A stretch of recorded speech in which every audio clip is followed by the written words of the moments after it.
इस खबर के प्रायोजक हैं Ruchi organics limited and ISO certified company, Sarojini Nagar, Kanpur, UP.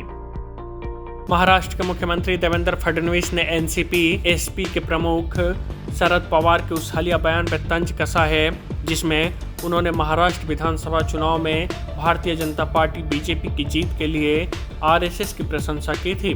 Fadnavis ने कहा, शरद पवार चाणक्य हैं। उन्होंने महसूस किया होगा कि लोकसभा चुनाव 2024 में महाविकास आघाड़ी द्वारा प्रचारित किया गया फेक नैरेटिव विधानसभा चुनाव में कैसे पंचर हो गया। शरद पवार के ध्यान में आया होगा कि यह शक्ति नियमित राजनीति करने वाली नहीं है, राष्ट्र निर्माण करने वाली यह शक्ति है। आखिर अपने प्रतिद्वंदी की भी तारीफ करनी पड़ती है, इसलिए उन्होंने आरएसएस की तारीफ की होगी।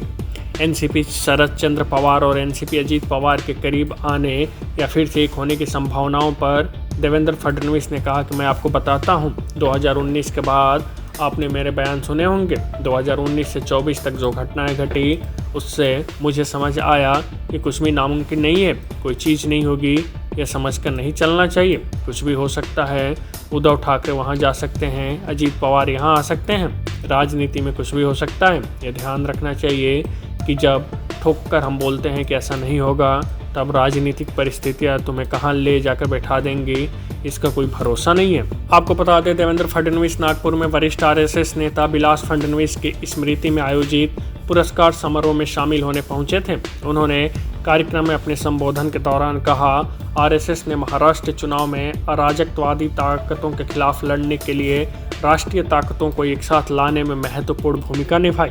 उन्होंने कहा, महाराष्ट्र चुनाव में हमने आरएसएस विचार परिवार से अनुरोध किया था कि अराजकवादी ताकतों के खिलाफ राष्ट्रीय ताकतों को एक साथ आने की जरूरत है। आरएसएस विचार परिवार के विभिन्न क्षेत्रों के लोगों ने अराजकता के खिलाफ लड़ने के लिए अपने अपने क्षेत्रों में भूमिका निभाई। Bureau report, news first.